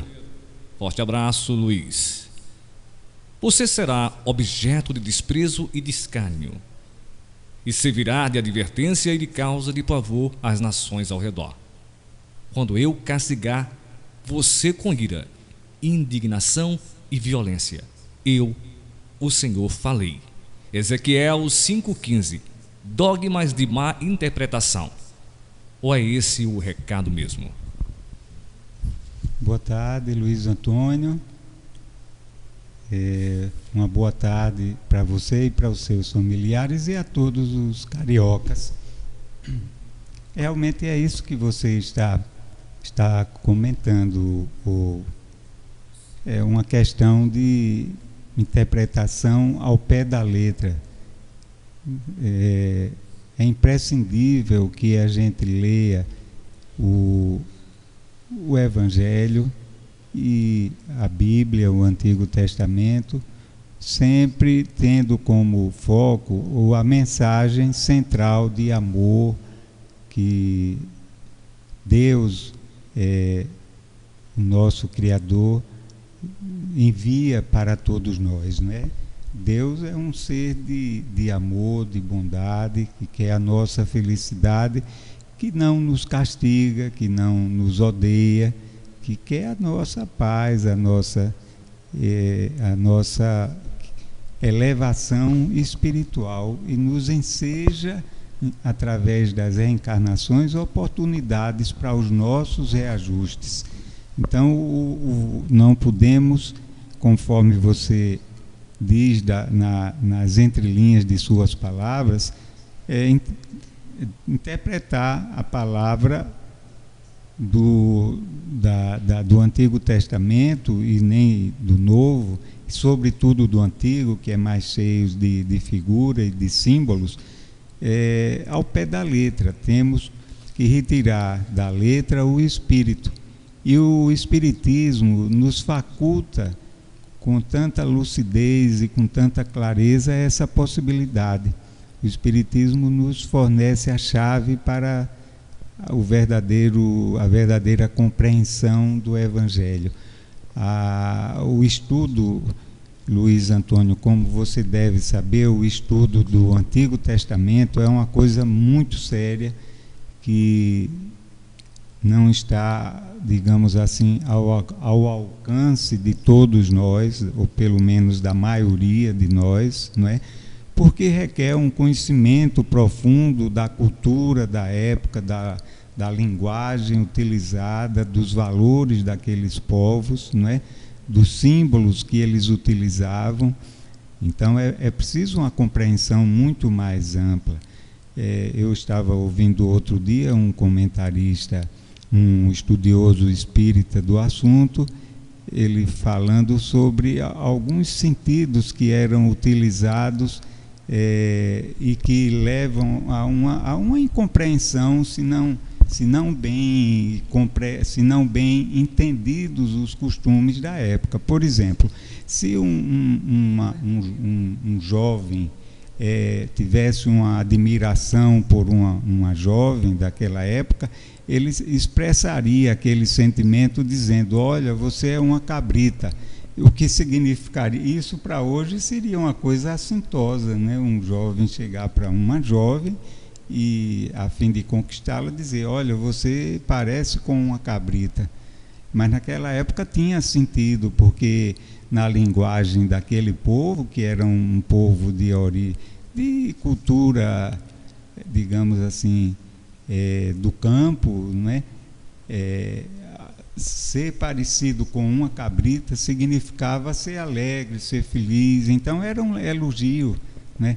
Um outro aspecto, olha, alguém, quando estava muito feliz, ele dizia: eu estou com os dentes cheios de gordura. Veja só. Então, o que era isso? Era dizer: olha, eu estou muito feliz, porque para eles comer o boi com aquela gordura, aquela carne suculenta, representava uma felicidade, né? Então, é preciso que haja uma compreensão maior acerca de todos esses valores dessa linguagem, para que não se façam interpretações tão equivocadas como se vê, não é? Interpretações que levam, inclusive, a equívocos enormes. E como nos dizia Kardec, dizia muito bem, mais vale a gente rejeitar 9 verdades do que aceitar uma mentira. Porque quando a gente assimila um conceito de uma forma equivocada e errada, e a gente procura vivenciar aquilo daquela maneira, aquilo vai se cristalizando em nós, e depois para a gente mudar aquilo dá muito trabalho, às vezes algumas reencarnações para a gente redirecionar a nossa forma de pensar, a nossa compreensão. Então, muito obrigado, Luiz Antônio, pela sua colocação, e realmente não é isso que o texto quer dizer, não é? Do Antigo Testamento, lá em Ezequias. Ele está usando aqui de palavras que não são aquelas, que não são compatíveis com a bondade e o amor divinos, né? Deus é o nosso Pai de amor, e o amor habita em todos os recantos do seu universo. Ok, Márcio, vamos à próxima pergunta. Vamos à próxima pergunta, Olga, da tarde de hoje, que é de Sheila de Palmeira dos Índios. E lembrando aos amigos o seguinte, a partir da próxima semana, da terça-feira, da próxima semana, vamos usar mais um recurso que tem em nosso site. Você que está nos escutando e quer participar ao vivo, você fazendo a pergunta aqui aos oradores, é bem simples. Bem simples. Lá tem o Skype. O Skype tem um botão que é Skype Fale ao Vivo. Clicou no Fale ao Vivo, automaticamente aqui a Rádio Brasil recebe a sua ligação. A partir da terça-feira, você que queira fazer a sua pergunta ao vivo aos oradores, você pode usar esta ferramenta. Sheila de Palmeira dos Índios, a próxima pergunta. Fala-se tanto sobre a violência, mas o que fazer em relação à violência de dentro para fora? Quando o seu espírito atua como o seu próprio obsessor, se autopunindo e se entregando a sentimentos de baixa vibração. Boa tarde, Sheila. Boa tarde a todos de Palmeira. Olha, Sheila, é o seguinte, você pergunta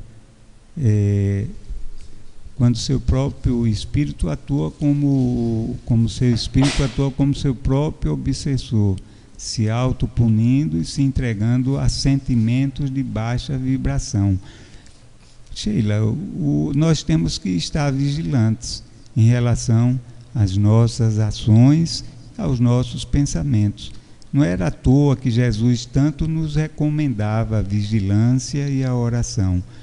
Todos nós estamos sujeitos a influências maléficas, não é? Sugestões mentais pouco dignas, não é? Agora a gente não deve se comprazer com isso. Eu me lembro de um ensinamento do nosso querido Divaldo Franco, quando ele dizia: olha, o passarinho pode pousar na nossa cabeça, isso a gente não pode impedir, mas a gente pode impedir de que ele faça ninho. Então, se vem um pensamento malévolo, a gente afasta, coloca os nossos sentimentos, a nossa atenção em coisas boas, construtivas, né? Procura ocupar as nossas mãos e a nossa mente com atos que nos dignifiquem e que nos permitam atrair para a nossa companhia mental bons espíritos, não é? Boas companhias. Então é muito importante essa vigilância. Bem assim, diz respeito à violência também. A gente está falando aqui sobre fé, não é? Desculpe, sobre a paz, não é? A não violência. E esse é um dos meios da gente alimentar no nosso íntimo a paz, é a gente cultivar esses valores, os bons pensamentos, estar sempre em sintonia com o bem, porque agindo assim, Sheila, nós vamos estar sempre desarmados, e as situações com as quais a gente venha a se deparar na vida, não é? Muitas vezes a gente de sopetão, digamos assim, se depara com algo que, se a gente não estiver com muita segurança, a gente termina entrando em desespero, e ao invés de agir, a gente reage, ou seja, a gente comete atos trelocados também.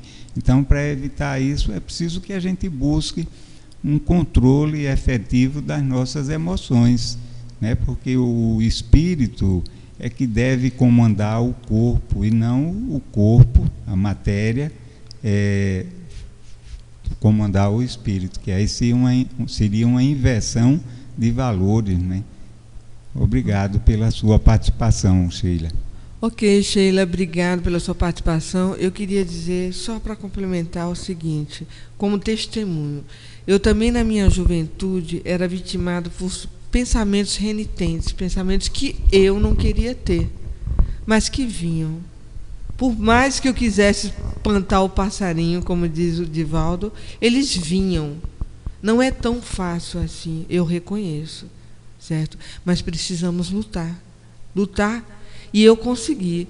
Eu lhe digo como, sozinha é difícil, mas através das amizades da instituição espírita, através da leitura edificante, através da oração, de ouvir músicas que mais elevem o nosso espírito, porque muitas vezes a gente está focado em jogos de violência, em filmes de terror, em músicas de baladas estridentes, e aí o nosso espírito fica sobreexcitado e piora a nossa situação. Se nós mudarmos o nosso comportamento, os nossos hábitos, as nossas escolhas, com certeza o nosso pensamento vai melhorar. Se nós sintonizarmos com o alto e dizer sempre, com Deus eu vou vencer, e querendo vencer, é preciso querer. Porque se a gente se deixa dominar, realmente será dominado. Mas se a gente quiser sair da escuridão, quiser afastar esse pensamento negativo, precisamos entrar em meditação profunda com o Senhor e vamos conseguir. Eu consegui e você conseguirá e qualquer um conseguirá. E uma coisa fundamental nesse processo é o trabalho no bem. É a campanha do quilo, é a sopa, é a visita aos velhinhos. Esse trabalho vai fortalecendo o nosso espírito e vai desenvolvendo em nós a centelha do amor e da paz. Com isso, com certeza, são fórmulas infalíveis para que esses pensamentos saiam da sua mente e você dê abertura ao ingresso de pensamentos sublimes e mais elevados. Eduardo? Vamos lá, Olga. Lembrando o seguinte, hoje à noite, toda terça-feira, a partir das 20 horas, Carlos Alberto está com vocês ao vivo com o programa Amor e Sabedoria de Emmanuel. Portanto, a partir das 20 horas, ao vivo, Carlos Alberto. Última pergunta da tarde de hoje é de Samuel de São Paulo. Existe uma violência maior do que não nos perdoarmos? Boa tarde, Samuel. Boa tarde a todos os paulistas e paulistanos em particular. Obrigado pela sua participação, pela sua pergunta interessante, bem formulada. Na verdade, a violência maior é contra quem não perdoa mesmo, não é? Porque quando a gente não perdoa, a gente está se candidatando a enfermos, não é? A doentes, estamos nos candidatando a cardiopatias, enfim, a uma série de possibilidades de doenças físicas mesmo, além das doenças do espírito. Então, perdoar é um ato de grandeza, é um ato de sabedoria, de inteligência, não é? Porque já houve quem dissesse, se não me falha, foi Shakespeare que falou que você guardar o ódio é cavar uma sepultura para dois, né? Você alimentar o ódio é cavar sepultura para dois. Então, e Jesus tanto nos recomendava, não é, Samuel? Jesus sempre nos falava sobre a necessidade do perdão, porque para você perdoar, sobretudo nós que estamos ainda nesse nível de evolução, requer da gente ao mesmo tempo grandeza e humildade, né? Porque o orgulhoso, o prepotente, ele não perdoa, é muito difícil para ele.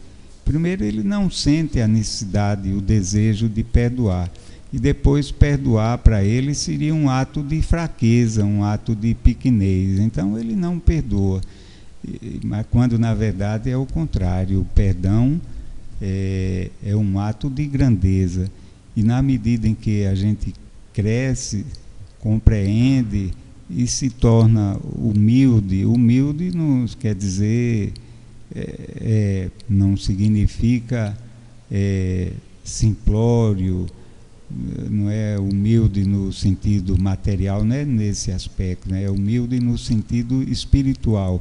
Quando a gente cresce nesse sentido, nós vamos nos ofendendo menos, né? Então a necessidade de perdoar vai se tornando cada vez maior, porque ela só se faz necessária àqueles que se magoam. Então, se a gente não se magoa, a gente não tem por que perdoar. É por isso que Deus não nos perdoa, é porque Ele não se magoa com os nossos equívocos, a nossa ignorância, não é? Ele nos dá oportunidades novas de refazimento dos nossos erros, isso sim, mas perdão não, porque Ele não se magoa, não é? Ele não se fere. É como se fosse um filho nosso recém-nascido que eventualmente, vamos dizer assim, liberasse o seu, vamos dizer assim, vamos dar um exemplo meio engraçado mesmo, um filho que pequenininho ali no colo, recém-nascido, que fizesse xixi na nossa roupa e a gente ficasse encolerizado por conta disso com o filho.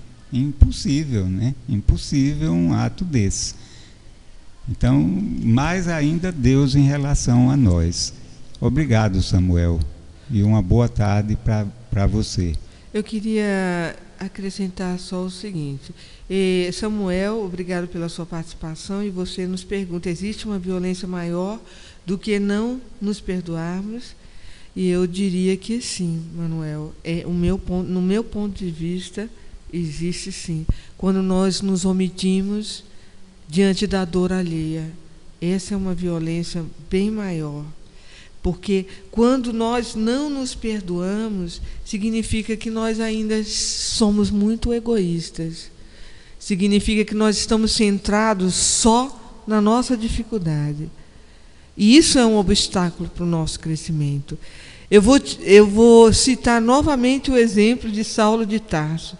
Saulo de Tarso foi uma das pessoas que mais perseguiu os cristãos naquela época, mandou prender, mandou assassinar, né?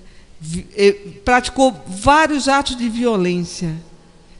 No entanto, quando ele, na estrada de Damasco, avistou Jesus e disse: que queres que eu faça? Se converteu completamente ao cristianismo e não ficou dizendo: eu errei, eu pequei, não é? Eu estraguei a minha vida. Não, ele não, se justificando, né? Se justificando, não.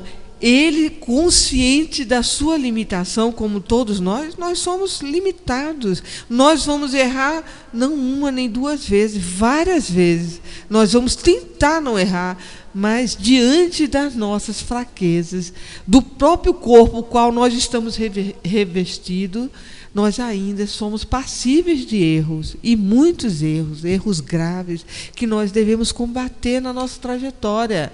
Então temos que ter consciência e humildade para reconhecer a nossa pequenez diante do universo. Reconhecendo isso, esse é o primeiro passo. Saulo reconheceu, certo? Sabendo das suas mazelas, das suas fraquezas, no entanto, ele disse: eu agora vou me converter ao cristianismo e vou recuperar o tempo perdido. Isso é o que nós temos que pensar, é para frente, para não cometermos violências piores, que é não socorrer aqueles que necessitam do nosso amor, do nosso tempo, do nosso abraço, da nossa fraternidade, né? De nós, que precisam de nós precisamos ser úteis. Então, a violência maior que nós podemos praticar não é não nos perdoarmos, é continuarmos omissos, é continuarmos inúteis, é continuarmos no processo de autopiedade. Precisamos fazer como Saulo se converteu e foi embora. Tem um ouvinte aqui que está falando o seguinte, joga em cima de você. Ela diz o seguinte: e Judas, o quanto sofreu até se perdoar? Exatamente. Quanto tempo perdido, quando Jesus já havia perdoado ele e quis resgatar e não conseguia por causa do sentimento de culpa. O sentimento de culpa é uma coisa muito perigosa. Precisamos afastar isso. É o sentimento de autopiedade. Por que eu sou ruim? Por que eu fiz isso? Eu não queria ter feito. Ok, fez, está feito. Procure não fazer. Faça como uma mulher adúltera, como Jesus diz: vá e não voltes a pecar. E prossiga. Seja um ser diferente. Seja um agente de transformação, como foi Paulo, que se converteu ao cristianismo e realmente foi considerado apóstolo dos gentios, porque foi tanta a sua transformação que ele conseguiu reverter todo aquele processo tendencioso. Não que ele não pagasse futuramente, todas as nossas ações serão cobradas, né? Não serão relegadas, não. Serão revisadas. Nós teremos que saldar esses débitos construídos, não é só aceitar e pronto a Jesus e dizer que estamos livres de saldar os débitos contraídos. Não, nós iremos paulatinamente saldando, porque Deus é misericordioso, Deus é Pai, Deus é amor infinito, é bondade infinita. Então Ele jamais nos abandonará a eternidade de sofrimento. Não acredito nisso, senão o Pai não seria eternamente bom, certo? Então era esse recado que eu queria dar para você, Samuel, que se despreocupe, seja lá quem for que está nesse processo de dificuldade de se auto-perdoar, porque nós vamos errar várias vezes. Então, se perdoe, siga adiante, trabalhando e amando e sendo agente de transformação na seara do Cristo. Então nós chegamos ao fim do nosso programa, e eu acho que se tivesse mais, falaria mais, né, que eu falo demais, mas precisamos encerrar, né, com o nosso coração cheio de júbilo e gratidão, e vamos passar ao nosso irmão Leones para as considerações finais, se despedir de vocês. Olha, agradecemos de coração a Jesus, o nosso irmão maior, pelas oportunidades de aprendizado, de crescimento, de compreensão acerca da vida. E agradecemos a você pela sua participação no programa Espiritismo em Foco, participação que tanto enobrece e que nos estimula nessa caminhada. Queremos lembrar, amanhã às 16h15, horário de Brasília, o programa Conversa Fraterna, e amanhã com a presença do nosso querido Milton Ramos, com o tema acerca da influência do Evangelho de Jesus em nossas vidas. Muito obrigado, e a sua participação amanhã será muito gratificante para nós. Bom, queremos nesse momento enviar um abraço fraterno e caloroso ao nosso querido irmão Divanildo Pedro, que não pôde estar aqui conosco, a nossa irmã Marluce, que por motivos de ordem superior também não pôde estar aqui, e principalmente a você que participou conosco desse programa, como Odair de Aracaju, Lúcia Maria, além Paraíba, Karina de Bagé, José Carlos de Portugal, um amigo evangélico, Luiz Antônio do Rio de Janeiro, a Sheila de Palmeira dos Índios, Samuel de São Paulo, e a todos que estão sintonizados, que nós sabemos que são muitos, né? Encarnados e desencarnados, estão aqui junto conosco, aprendendo sobre o Evangelho do Cristo. Temos muito a caminhar, não sabemos tudo, somos ainda aprendizes, e que Deus permita nós possamos assimilar todos esses ensinamentos e praticá-los no nosso dia a dia, para amar ao próximo como a nós mesmos e a Deus sobre todas as coisas. Então, obrigado, meu Pai querido, obrigado, Jesus, obrigado, mentores do plano espiritual que direcionam esse trabalho, e é com você, Márcio. Pois é, gostaríamos de agradecer, deixar sempre aquela mensagenzinha, lembrando que a história não tem fim.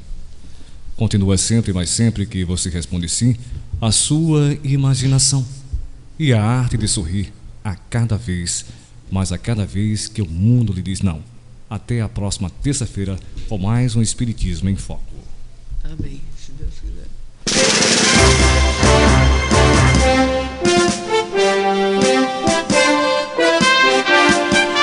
A Rádio Brasil Espírita pertence ao primeiro sistema de comunicação espírita do estado de Alagoas.